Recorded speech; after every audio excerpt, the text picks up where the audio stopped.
But what was it really that made him king? Why was he chosen? Can I say something just because you went there? I believe for myself, and we have scripture to back it up, and it's happening still today.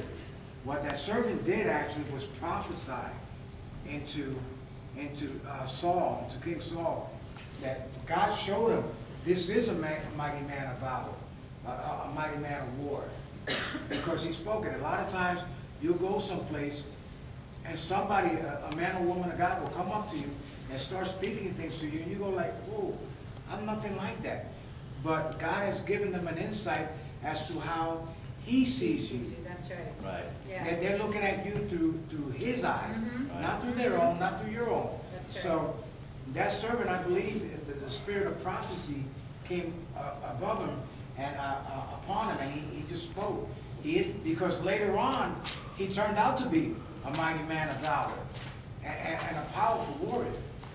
So it wasn't a misspeech or anything else. He might have not known what he was saying, but the spirit of prophecy fell on him. And that's why I believe that happened, that he prophesied over David's life. You know, what God had already spoken, because God saw that. That's exactly right. But the thing is, the point I was trying to make was who he prophesied it to. And would have anybody ever thought of that if he did? Nobody. It just happened to be this servant who was what to a king. What's he do? I don't know, wash his laundry? He's got his ear. All right? But because God wanted the king to hear that servant's words that day and receive them, that's the way it went down. You understand? God can use anybody, anywhere, for anything he wants to, anytime he wants to. He can change you from being in the middle of a field with sheep to being the king's armor bearer in one day. Because that servant had no idea that God was using him.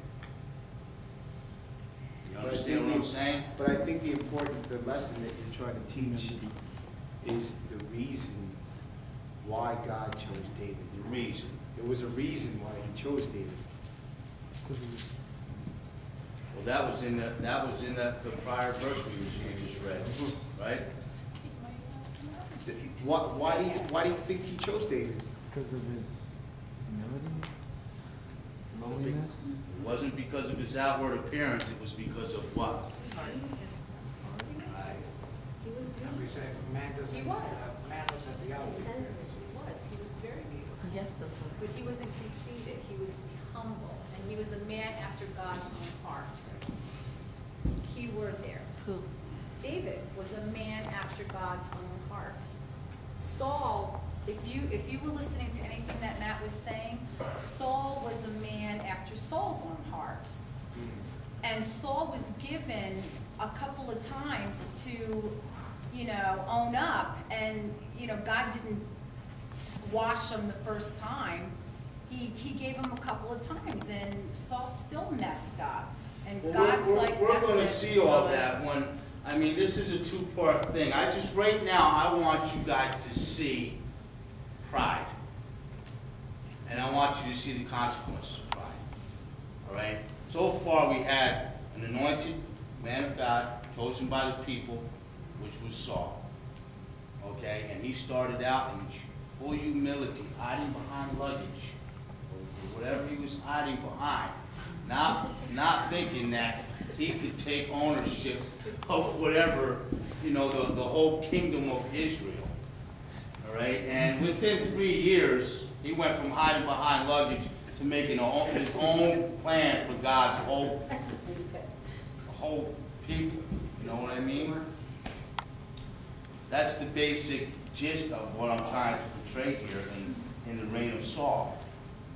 And it wasn't long before God took him right down. So Saul just he grew into himself. He grew more confident in himself rather than God. Well, this is one of the reasons why I want you to read the book of 1 Samuel.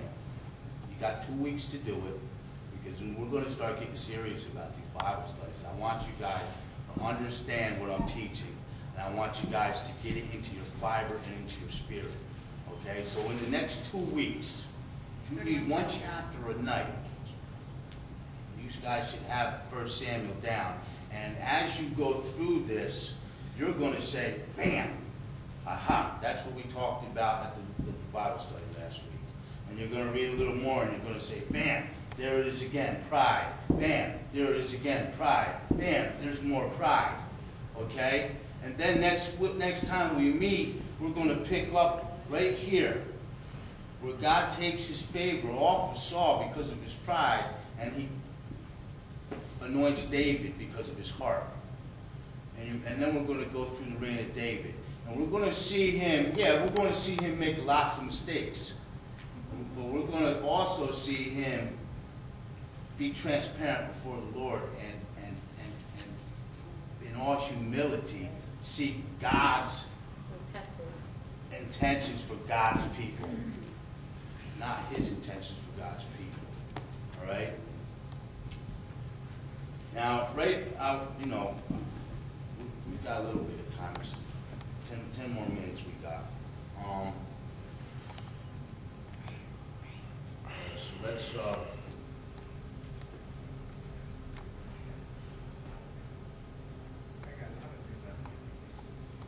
well, there's a lot of stuff there, but, everybody keeps, and I like the fact that everybody's interjecting because we're getting a lot from this.